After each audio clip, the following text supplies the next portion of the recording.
할렐루야. 반갑습니다. 자, 지금부터 2024년 2월 18일 예배를 시작하겠습니다. 자, 함께 봉독하실 하나님 말씀 마태복음 6장 5절로 18절까지 말씀을 교독하겠습니다. 마지막 절은 같이 읽습니다. 또 너희가 기도할 때 외식하는 자와 같이 되지 말라. 저희는 사람에게 보이려고 회당과 큰 거리 어귀에 서서 기도하기를 좋아하느니라. 내가 진실로 너에게 이르노니 저희는 자기 상을 이미 받았느니라. 너는 기도할 때 내 골방에 들어가 문을 닫고 은밀한 중에 계신 내 아버지께 기도하라. 은밀한 중에 보시는 내 아버지께서 갚으시리라. 또 기도할 때 이방인과 같이 중언부언 말라. 저희는 말을 많이 하여야 들으실 줄 생각하느니라. 그러므로 저희를 본받지 말라. 구하기 전에 너에게 있어야 할 것을 하나님 너희 아버지께서 아시느니라. 그러므로 너희는 이렇게 기도하라. 하늘에 계신 우리 아버지여, 이름이 거룩히 여김을 받으시오며 나라 임하옵시며 뜻이 하늘에서 이룬 것 같이 땅에서도 이루어지이다. 오늘날 우리에게 일용할 양식을 주옵시고 우리가 우리에게 죄 지은 자를 사하여 준 것 같이 우리 죄를 사하여 주옵시고 우리를 시험에 들게 하지 마옵시고 다만 악에서 구하옵소서. 나라와 권세와 영광의 아버지께 영원히 있사옵나이다. 아멘. 너희가 사람의 과실을 용서하면 너희 천부께서도 너희 과실을 용서하시려니와 너희가 사람의 과실을 용서하지 아니하면 너희 아버지께서도 너희 과실을 용서하지 아니하시리라. 금식할 때 너희는 외식하는 자와 같이 슬픈 기색을 내지 말라. 저희는 금식하는 것을 사람에게 보이려고 얼굴을 흉하게 하느니라. 내가 진실로 너에게 이르노니 저희는 자기 상을 이미 받았느니라. 너는 금식할 때에 머리에 기름을 바르고 얼굴을 씻으라. 이는 금식한 자로 사람에게 보이지 않고 은밀한 중에 계신 내 아버지께 보이게 하려 함이라. 은밀한 중에 보시는 내 아버지께서 갚으시리라. 아멘. 할렐루야. 할렐루야. 자, 오늘은 범사에 감사하는 성도가 되자 8번째 시간으로 은밀한 중에 보시는 주께 감사하자라는 제목으로 하나님 말씀을 함께 나누겠습니다. 하나님은 이 세상 모든 인생들을 감찰하신 분이십니다.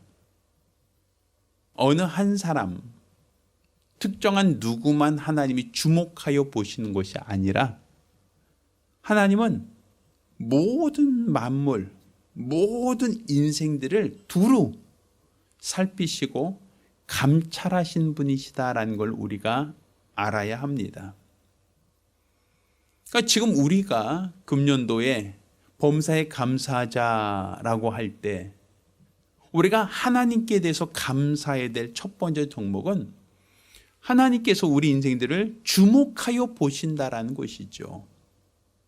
그분의 시선이 우리 인생들에게 향하고 있고 우리 인생들을 주목하여 보시는데 하나님이 특정한 사람들, 특정한 몇몇에 대해서만 하나님이 주목하여 보시는 게 아니라 하나님은 모든 인생들, 모든 사람들을 다 두루 감찰하시고 두루 살펴보고 계신 분이시다라는 것을 우리가 알아야 됩니다. 사실 성경은 이와 같이 얘기합니다. 하나님께서 모든 인생들을 살펴보시되 각 사람의 머리털까지도 헤아리신 분이시다라고 마태복음 10장 30절에 이야기를 하고 있죠. 그러니까 사실 저 자신도 제 머리카락이 몇 개인지 잘 몰라요. 아마 저뿐 아니라 여기 계신 모든 분들도 아마 동일할 겁니다. 그런데 하나님께서는 각 사람의 머리털까지도 헤아리실 만큼 모든 사람들을 다 주목하여 보시고 그냥 대충 보시는 게 아니라 그 모든 것들을 하나님은 세밀하게 다 보시는 분이시다라는 것이죠. 특정한 권력, 특정한 지위, 특정한 위치에 있는 사람만 하나님이 보시는 게 아니라 모든 사람에 대하여 하나님은 관심을 갖고 주목하여 보고 있다라는 거예요. 우리는 흔히 이스라엘 사람들을 선민이라는 생각을 갖고 있죠. 아브라함과 다윗의 자손들, 그들 우리는 약속의 백성들, 선민이다라는 생각 갖고 있잖아요.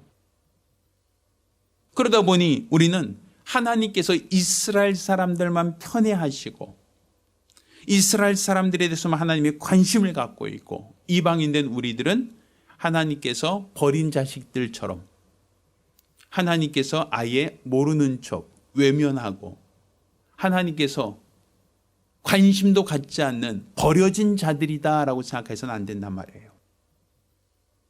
하나님께서는 약속의 백성이든 아니면 그렇지 못한 자들이든 모든 인생들을 하나님은 주목하여 보신다라는 거예요. 그러니 지금 우리가 하나님의 시선, 하나님의 관점, 그것은 모든 인생들을 향하고 있다라는데 우리는 첫 번째 감사해야 된다는 얘기입니다. 차별이나 어떤 사람, 어떤 시대, 특정한 누구에게만 편애하지 않고 두루 감찰하신다는 것. 그것이 감사한 일이죠. 우리가 올림픽에 나선다라고 하면 올림픽에서 카메라를 대고 집중하는 사람들, 서포트라이트를 받고 있는 사람들은 경기에 출전하고 있는 대표 선수들에게만 관심이 있지 모든 사람에게 관심 있는 게 아니에요. 카메라가 향하고 있는 사람은 그 시합에 나오는 사람에게만 관심이 있지 누구에게나 관심이 있지 않아요. 또 시합에 나갔던 사람들 중에서도 예선 탈락한 사람들은요, 아예 그냥 뉴스에 그냥 한 줄 나올까 말까 합니다. 누구 떨어졌습니다. 땡. 그 이후로는 그 사람에 대해서 기억하지도 않아요. 그렇지만 그 중에서 금메달 딴 사람들만 뉴스에 헤드라인으로 장식하고 그 사람은 인터뷰가 나오고 그 사람의 사진이 올라오고 막 그러지 않습니까? 똑같이 출전했어도 어떤 사람은 기사량이 다르죠. 또 그에 못 미치는 사람들은, 실력이 안 되는 사람들은, 예선 탈락한 사람들은 기사에 나오지도 않고 그냥 참석했는지 안 했는지 있는지 없는지도 모르게 그냥 쓱 지나가 버리는 경우도 있지 않습니까? 똑같은 언론인데 똑같은 대회에 참석한 사람 중에도 주목하여 보는 사람이 있는 반면에 그렇지 못한 사람도 있잖아요. 근데 하나님은 모든 인생들을 편견 없이, 모든 인생들을 차별 없이 두루 감찰하신다라는 거예요.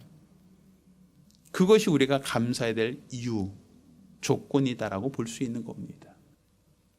자, 그렇게 하나님이 모든 인생들을 두루두루 감찰하신다, 두루두루 살피신다, 하나님은 모든 인생들을 다 주목하여 보신다라는 것만 우리가 감사할 게 아니라 하나님께서는 사람의 외모가 아니라 그 중심까지도 감찰하신다라는 것이 우리가 또 감사될 이유입니다. 사람들은 외모를 봐요. 사람들은 겉으로 드러낸 것만 봐요. 그렇지만 하나님께서 보시는 그분의 시선은 그 사람의 외모가 아니에요. 그 사람의 지위가 아니에요. 그 사람이 가지고 있는 겉모습이 아니에요. 하나님은 그 각 사람의 마음과 생각과 중심까지도 감찰하신다라는 것이죠. 그러니 우리가 지금 하나님께 감사해야 될 이유가 무엇인가? 우리가 지금 하나님께 감사할 수 있는 것은 그분은 나를 주목하여 보시고 있다는 거예요. 나의 외모와 나의 겉모습과 나에게 사람에게 보여지는 모습만이 아니라 사람의 생각과 마음까지도 그분에게는 주목하여 보신다. 그러니까 각 사람은 마치 하나님 앞에서는 유리병 속에 있는 등불과 같다라고 보여지는 거예요. 자, 한번 생각해 보세요. 우리가 등잔이라고 있었죠, 예전에. 그 등잔 곁에 유리병으로 이렇게 바람 불 때 꺼지지 말라고 이렇게 덮어놓는 것을 우리가 호야불이라고 했던가요? 호롱불이라고 했던가요? 그런 게 있었죠. 유리가 밖에 쌓여 있지만 그 안에 불을 딱 켜놓으면 그 안이 그 불꽃이 보이겠습니까? 안 보이겠습니까? 훤히 보이죠.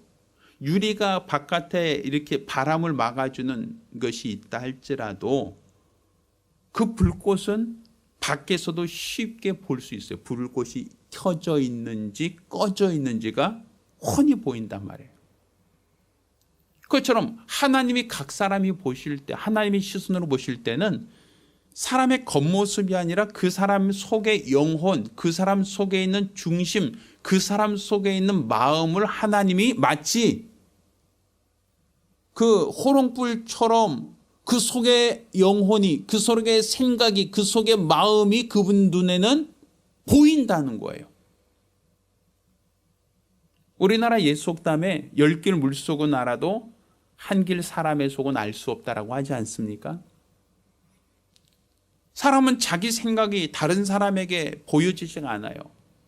내가 표현하지 않는 한, 내가 말하지 않는 한, 사람들은 내 표정을 보고 너 기분 나쁘니? 너 무슨 화난 일 있니?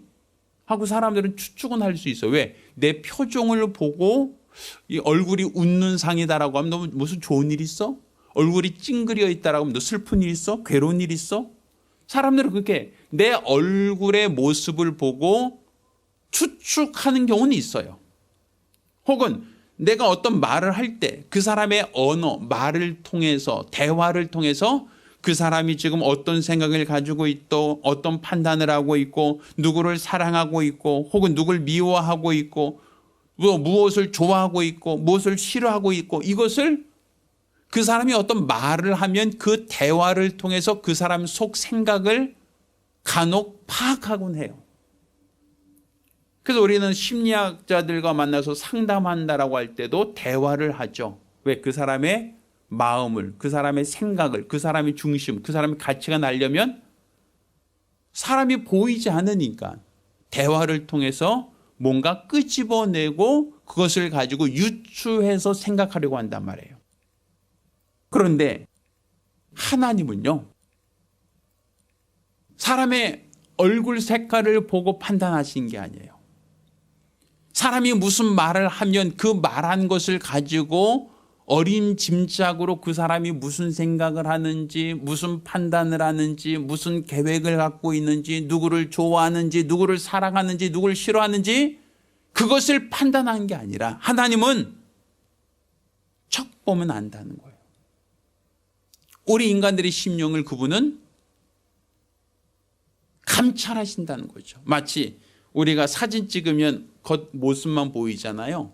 근데 똑같은 사진이라도 병원에서 엑스레이나 CT 촬영을 하면 그냥 우리가 겉모습만 보는 게 아니라 우리 피부를 뚫고 들어가서 뼈가 골절됐는지 혹은 우리의 장기들이 손상당했는지 그걸 볼 수 있는 컴퓨터 단층 촬영이라는 게 있잖아요. 그거는 사람의 피부만 보는 게 아니라 피부 속 안에 있는 내장이나 뼈의 상태를 볼 수 있지 않습니까? 그것처럼 하나님의 시선은 우리의 외모를 보시고 판단하신 게 아니라 우리의 지위나 우리의 상태를 보고 판단하는 게 아니라 그 사람이 무엇을 생각하는지 무엇을 판단하는지 하나님은 보신다는 거예요. 그래서 하나님께서 가장 싫어하는 사람이 누구였습니까? 외식하는 서기관과 바리새인들이여 라고 말씀하셨죠. 왜 하나님께서 바리새인들을 향하여 외식한다라는 것을 책망하고 그들을 꾸중하셨습니까? 그들에게 회칠한 무덤과 같다, 독사의 자식들아 라고 하며 그들을 정죄하시고 저주하시던 그 이유가 무엇이겠습니까? 그것은 하나님이 보실 때 그 속을, 그 중심을 보실 때 그것과 다르다는 거예요. 겉으로는 사랑하는 척하지만 그 중심을 보니까 미움이 가득하고 겉으로는 눈물을 뚝뚝 흘리는 것처럼 보이지만 그 속에는 전혀 슬픔이 없다라는 거죠. 하나님 앞에 나서 물질을 드리는데 그 마음에는 인색함이 있고 그가 사람들에게는 매너를 지키고 사람들에게는 신사처럼 보이지만 그 속에는 더러운 것이 가득 차 있다라고 할 때 내색하지 않아도 표현하지 않아도 하나님은 아시고 있다, 보시고 있다라는 거예요. 그러니 우리가 지금 하나님은 각 사람의 겉모습만 보시는 게 아니라 그 사람의 마음과 생각과 뜻까지도 감찰하신다는 걸 우리가 믿어야 된단 말입니다. 그 성경은 하나님 말씀은 살아있고 운동력이 있어 저의 날씨는 어떤 것보다 예리하여 영과 혼과 및 관절과 골수를 찔러 쪼개기까지 한다라고 얘기하지 않습니까? 영과 혼과 및 관절과 골수를, 그냥 우리 심령을 찔러 쪼개기까지 하는 게 하나님 말씀이다라고 얘기한단 말이에요. 왜? 하나님이 감찰하시니까, 하나님이 보시니까, 하나님이 주목하게 보실 때 외모만이 아니라 그 사람의 마음과 그 사람 중심까지도 보시니까 하나님 시선 앞에서는 거짓될 수가 없다, 속일 수가 없다. 하나님 앞에서는 벌거벗은 것처럼 환하게 다 보인다는 거예요. 얼마 전 제가 외국 나가는 출입국 관리 사무소 이게 보니까 이제는 마약 같은 거를 숨기고 들어오는 사람들이 간혹 있잖아요. 꿀꺽 삼킨다든지 아니면 몸 은밀한 부위에다 이렇게 슬쩍 감춰놓고 오는 사람들이 간혹 있다는 거예요. 근데 사실은 사람을 다 이렇게 뒤지지 않고서는 아니면 옷을 다 벗으라고 하기 전까지는 은밀한 부위에 숨겨 들어온 것을 발견할 수가 없잖아요.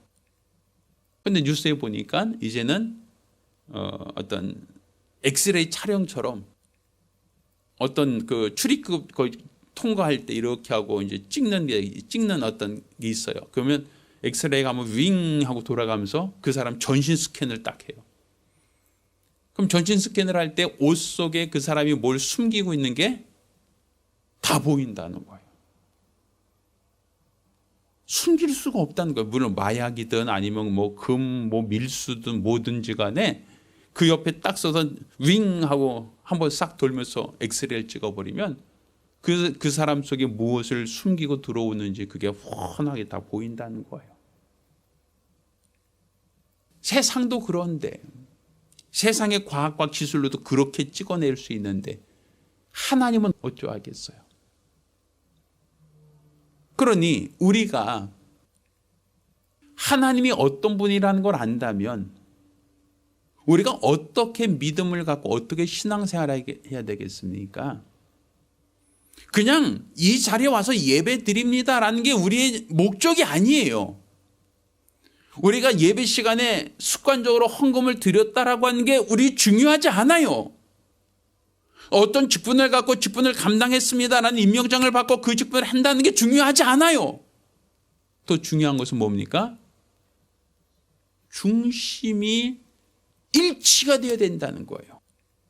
몸뚱아리만 여기 와 있는 게 아니라 내 마음도 주님을 찾아야 한다는 것이죠.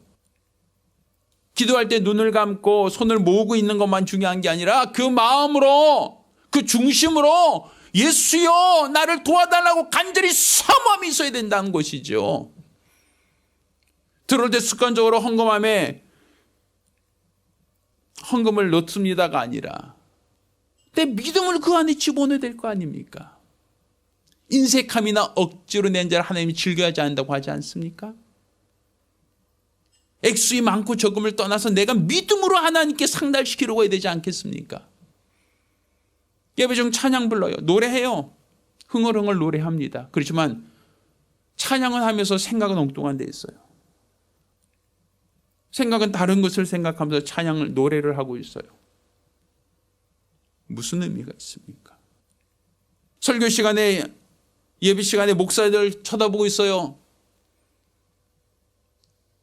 그렇지만 그 말씀을 들으려고 하는 간절함과 사모함은 없고 그냥 이 자리에서 그냥 설교만 듣고 있어요. 무슨 의미가 있겠습니까? 하나님은 그 사람의 외모만이 아니라 그 사람의 마음과 중심을 감찰하시는데, 여러분이 이 자리에 나와 있다면 하나님을 만나려고 하는 사모함도 있어야 되고, 물질을 드린다면 하나님께 상달시키려고 하는 간절함이 있어야 되지 않습니까? 기도한다면 그 기도도, 찬양한다면 그 찬양도, 여러분의 믿음이 하나님 앞에 고스란히 다 벌거벗은 것처럼 다 보이는데 아닌 척하고 외식하는 자의 모습으로서 예배를 드리고 헌금을 하고 봉사를 하고 찬양을 한다면 그 어떤 것으로 하나님을 기쁘시게 할 수 있겠습니까? 우리가 하나님이 누구신가라는 걸 안다면, 어떤 분이신가 그분의 능력을 안다면 우리는 은밀한 중에 보시는 하나님 앞에서 정직해야 된다는 거예요. 진실해야 된다는 것이죠. 그래야만 우리 믿음을 하나님께 상달시킬 수 있고, 우리의 봉사도 우리의 수고도 하나님이 기억하시고 칭찬하실 거 아닙니까? 억지로 마지못해서 별 수 없이 하는 것만으로는 결코 우리 하나님을 기쁘시게 할 수 없다는 걸 여러분이 아셔야 합니다. 또 우리가 감사해야 될 세 번째 덕목은, 하나님은 그냥 보신다, 감시하신다라는 것이 의미가 아니라 하나님은 보상하신다는 거예요. 하나님은 의의 기준으로 판단하시는 것, 또한 하나님은 판단만 하시는 게 아니라 보상도 하신다는 걸 우리가 알아야 돼요. 먼저 우리 하나님의 기준은 의의 기준, 의에 기초한다는 것이죠. 그냥 하나님이 보셨다, 아셨다 라는 것까지만이라면 이건 참 억울한 거예요. 하나님의 보신다라는 것은 그냥 단순히 보셨다, 알고 있다가 아니라 하나님은 자신의 의에 기초하여 판단을 하신다는 것을 우리가 알아야 된다는 거죠. 옳다 그르다라는 걸 하나님이 구분하신다라는 거예요.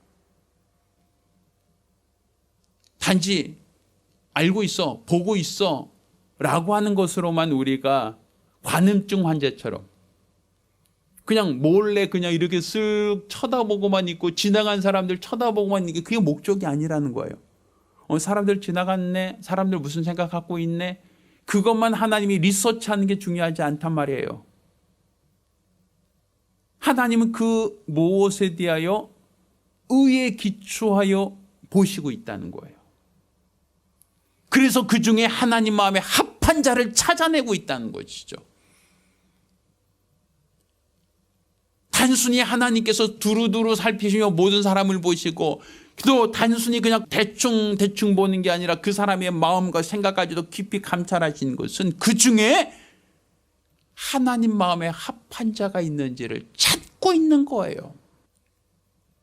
수많은 인생들을 두루두루 감찰하여 하나님 마음에 합한 자가 있는가? 그 사람을 하나님이 찾으시고 부르신다는 거죠. 성경 그것을 값진 진주를 찾는 장사치로 비유하고 있어요. 어떤 장사치가 값진 진주를 찾고 있다가 그 진주를 찾았을 때 그 진주의 가치라는 그 장사치는 어떻게 한다고 돼 있어요? 자기 소유를 다 팔아서라도 그 진주를 샀느니라, 이렇게 되지 않습니까? 그러니까 그 사람은 그냥 세상에 있는 수많은 돌덩이를 보고 다니는 게 아니에요. 세상에 있는 것들을 다 두루두루 살피고 보고 다니다가 값진 것을 발견했을 때 그것을 얻기 위해서, 그것을 구하기 위해서 자기 재산을 다 팔아서라도 그 진주를 사려고 하는 것처럼 하나님께서는 이 세상에 수많은 사람들이 있어요. 이루 헤아릴 수 없을 만큼 수많은 사람들을 두루두루 감찰하시고, 또 단지 수많은 사람들을 두루 감찰하는 것만 아니라 그 각각의 사람들을 또한 세밀하게 머리털까지 헤아리시며 다 그 중심을 감찰하시고, 또 그 중에서 하나님 마음에 합한 사람을 찾았을 때 하나님은 기뻐하신다는 거예요. 하나님께서는 그 사람을 기뻐하시고, 저는 내 마음에 합한 자다, 내가 저를 사랑한다 라고 하나님은 그를 부르신다는 것이죠. 다윗을 이새의 아들 중에 그 누구도 주목해 보지 않았지만 사무엘 선지자는 이새의 아들 다윗에게 기름 부으며 하나님의 사람으로 세우지 않습니까? 하나님이 다윗을 향하여 뭐라 말씀하실까? 저는 내 마음에 합한 자다라고 얘기하고 있단 말이에요. 여러분이 이 세상 모든 사람들 중에서 다른 사람은 안 하는데요. 다른 사람이 이렇게 안 사는데요. 다른 사람도 이렇게 안 해요. 이거 우리가 그걸 표준으로 삼으면 안 돼요. 다른 사람도 다 이렇게 대충 하는데요. 다른 사람도 그냥 다 이렇게 신앙생활 해요.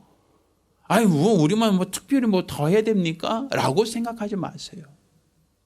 여러분은 사람들에게 보여지고 사람들이 이렇게 하니까 나도 이 정도쯤 하면 될 것 같아요. 사람들이 이만큼 하니까 나도 이 정도 하면 그 정도는 평균 되는 겁니다. 여기에 기준을 두지 마시란 말이에요. 여러분이 좀 주목해야 될 것은 내 옆에 있는 사람도 아니고 앞에 있는 목회자도 아니고요. 또 동네 사람도 아니에요. 여러분의 마음과 중심을 감찰하고 계신 하나님, 그분에게 우리가 옳게 보여야 되지 않습니까? 의의 기초에 판단하신 우리 하나님, 그분 앞에 좋게 발견해야 되지 않겠습니까? 그분 앞에 진실된 모습으로, 충성된 모습으로 발견해야 되지 않겠습니까? 값진 진주를 찾았을 때 그 기뻐하는 장사치와 같이 하나님이 수많은 사람들 중에서 나를 보았을 때, 나를 찾았을 때 저가 바로 내가 찾던 자이구나. 저 사람이 바로 내가 찾던 그 사람이다. 그렇게 하나님께 인정받아야 되지 않겠습니까? 옆 사람이 몰라줘도 괜찮아요. 주변 사람이 나를 몰라줘도 괜찮아요. 하나님께서만 나를 알아주시면, 하나님께서만 나를 주목하여 보실 수 있다면, 하나님께만 인정받을 수 있다면 그 사람이 바로 성공적인 인생이고 그 사람 바로 하나님께 쓰임받는 인생이라고 말할 수 있지 않겠습니까? 그러니 여러분은 불꽃 같은 눈동자로 나를 감찰하신 주님을 기억하셔요. 주님이 지금 나를 보시고 있다. 주님이 나를 감찰하고 있다. 주님이 지금 내 생각까지도 다 보시고 있다는 걸 여러분 항상 주목하셔야 돼요. 그렇게 생각하셔야 된단 말이에요. 그것을 알고 있어야 돼요. 하나님이 나를 보고 있고, 하나님 나를 주목하여 보고 있고, 하나님께 내가 칭찬받을 것을 생각하고 그러한 모습으로 하나님 앞에 발견되려고 해야 되지 않겠습니까? 그래야 내가 기도하는 것도, 내가 예배드리는 것도, 내가 신앙생활하는 것도, 내가 봉사하는 것도 헛되고 헛된 게 아니라 가치 있고 의미 있는 것이 되지 않겠습니까? 옆 사람 몰라줘도 괜찮아요. 교인들이 몰라줘도 괜찮아요. 동네 사람이 몰라주면 어떻습니까?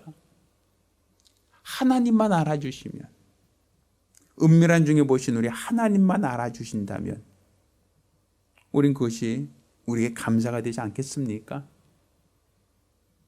하나님은 아십니다. 하나님 아시죠? 내가 어떤 마음을 갖고 있는지, 어떤 생각 갖고 있는지, 어떻게 수고하고 어떻게 헌신했는지 주님은 아시죠? 그렇게 말할 수 있는 자, 그렇게 기도할 수 있는 자라면 그 사람은 나의 가장 깊은 곳까지 감찰하신 우리 하나님께 감사할 수 있지 않겠습니까? 전 여러분이 그와 같이 여러분의 마음과 생각을 감찰하신 하나님 앞에 발견되기를 원해요. 하나님이 기뻐한 자가 되기를 원해요. 하나님의 의로서 판단하실 때 바로 내가 하나님 마음에 합한 자로 발견되어지기를 예수 이름으로 축원합니다. 또 하나님께서는 그렇게 그냥 발견했다, 저 내 마음에 합한 자구나 라는 것만 발견하신 게 아니라 그에게 상 주시는 분이세요. 보상하시는 분이세요. 사실 우리가 하나님이 보상이 있다, 하나님이 상 주신다라는 것을 우리 믿음에 대해서 얘기하잖아요. 하나님은, 믿음이 무엇입니까? 하나님이 살아계신 것과 자기를 간절히 찾는 자에게 상 주시는 이심을 믿어야 할지니라. 이거 믿음이라고 하지 않습니까? 상 주시는 분이라는 거예요. 보상이 있다라는 거예요. 오늘 아까 우리가 읽었던 이 성경 본문에 뭘 기록하고 있습니까? 자, 3절, 4절. 너는 구제할 때 오른손이 하는 것을 왼손이 모르게 하여 내 구제함이 은밀하게 하라. 은밀한 중에 너희 아버지께서 뭐 하시리라? 뭐 하시리라? 갚으신다고 돼 있어요. 보상하신다는 거예요. 또 성경 한번 또 볼까요? 자, 6절 말씀입니다. 넌 기도할 때 내 골방에 들어가 문을 닫고 은밀한 중에 계신 내 아버지께 기도하라. 은밀한 중에 보신 내 아버지께서 뭐 하신다? 뭐 하신다? 갚아주신다라고 말하고 있지 않습니까?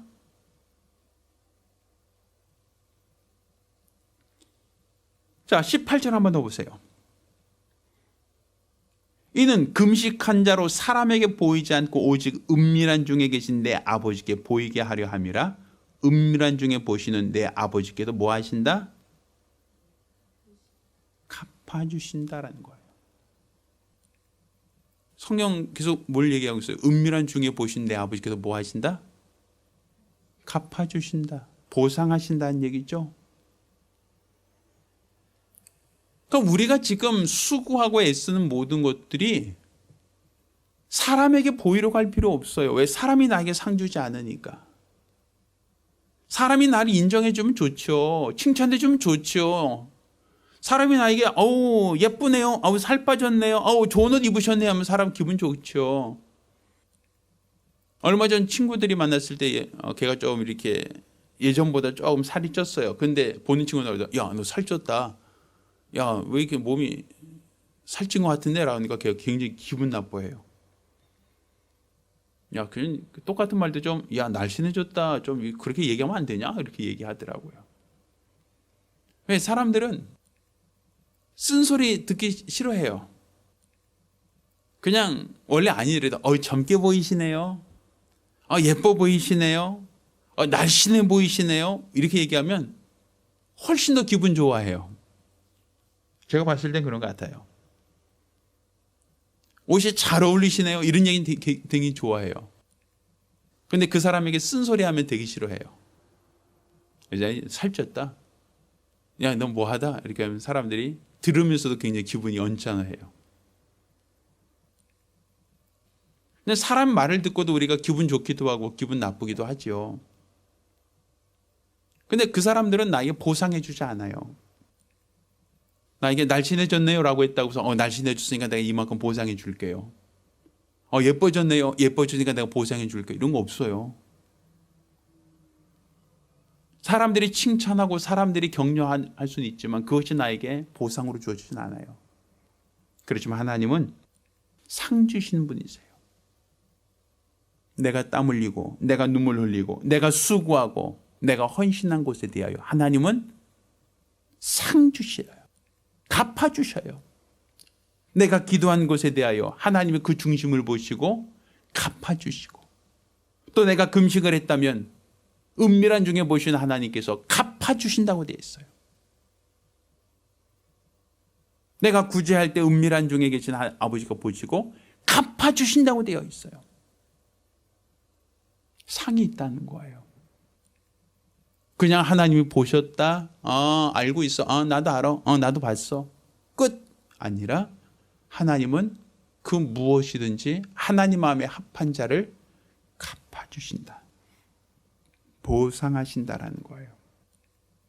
그러니 우리가 사람에게 칭찬받고 사람에게 인정받고 사람에게 환영을 받으면 너는 자기 상을 이미 다 받았느니라까지 얘기해요.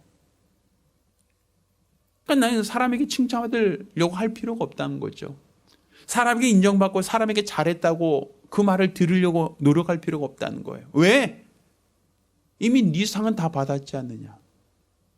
사람에게 칭찬받았고 사람에게 인정받았으니까 네 상은 다 받았지 않느냐.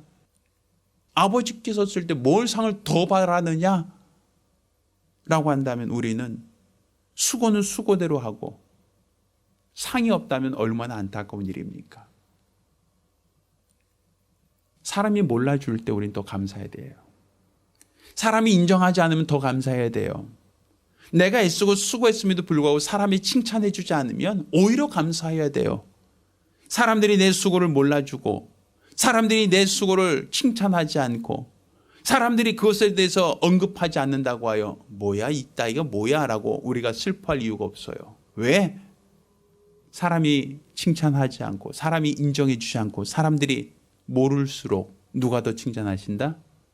누가 더 갚아주신다? 그렇죠. 사람에게 받은 게 없으니 하나님께서 해주지 않겠습니까? 사람에게 받은 것이 없으니 하나님이 더 칭찬하지 않으시겠습니까? 여러분이 믿음이 있고 여러분이 소망이 있는 자라면 사람들의 칭찬이나 사람들의 격려나 사람들의 인정을 받으려고 노력하지 마세요. 내가 신앙생활하는 이유는 사람에게 칭찬받으려고 하는 게 아니에요. 사람에게 인정받고 사람들에게 격려받으려고 우리가 봉사하고 수고하는 게 아니에요. 우리 수고는, 우리 헌신은, 우리의 희생은 사람들에게 인정받는 게 목적이 아니라 은밀한 중에 보시는 내 아버지께서 갚아주신다는 이 약속의 말씀을 신뢰하는 겁니다. 하나님께만 발견되기 원합니다. 하나님께만 인정되기 원합니다. 그 성경은 그래서 오른손이 하는 것을 내 왼손이 모르게 하라고 얘기하는 거예요. 왜? 사람에게는 칭찬받지 못하고 사람들에게는 인정받지 못하지만 은밀한 중에 보시는 누가? 내 아버지께서 갚아주시니까. 따라 저와 여러분 모두가 하나님께만 상 받으려고 하세요. 하나님께만 칭찬받으려고 하세요. 하나님께만 인정받으려고 하세요. 이게 바로 우리의 믿음이 되고 신앙이 되어야 됩니다. 사람들의 칭찬, 사람들의 인정을 목말라하지 마세요. 사람들이 몰라준다고 서운해하지 마세요. 내 아버지께서만 알아주시면, 내 아버지께서만 칭찬하시면 그것으로 나는 감사합니다. 그것으로 나는 만족합니다. 그것으로 나는 충분합니다. 저와 여러분의 고백이 되기를 예수 이름으로 축원합니다. 기도하겠습니다. 살아계신 아버지 하나님, 우리가 은밀한 중에 보신 아버지, 우리 하나님께만 발견되어지기를 원합니다. 하나님은 사람의 외모를 보지 않고 그 각 사람의 중심을 보시는 분이시오. 은밀한 중에 보시고 그 사람의 수고, 그 사람의 희생, 그 사람의 노고에 대하여 상 주시는 분, 갚아주시는 분이라는 것을 우리가 알았사오니 우리의 수고가 사람들에게 인정받지 못하고 우리의 헌신, 우리의 노력이 사람들이 외면하고 칭찬하지 않고 사람들이 격려하지 않는다 하여 슬퍼하거나 노여워하지 않게 도와주시옵소서. 우리 수고가, 우리 노력이, 우리 희생이 사람들에게 인정받고 칭찬받으려고 한 목적이 아니라 은밀한 중에 보시는 내 아버지께만 발견되어지기를 원하고 하나님 아버지께만 칭찬받기를 원하오니 우리 모두가 우리 하나님 앞에 서는 날 잘하였다라고 칭찬 들을 수 있는 복되고 거룩한 성도들이 되게 하여 주시옵소서. 살아계신 우리 주 예수 그리스도 이름으로 기도드렸습니다. 아멘. 이제는 우리 주 예수 그리스도와 아버지 하나님의 극진하신 사랑과 보혜사 성령님의 교통하시고 역사하심이 오늘 이와 같이 우리 하나님께만 발견되며 하나님 앞에서 칭찬받기로 결심한 우리 모든 성도들과 가정들 위해 이제로부터永까지 함께 있을지어다. 아멘.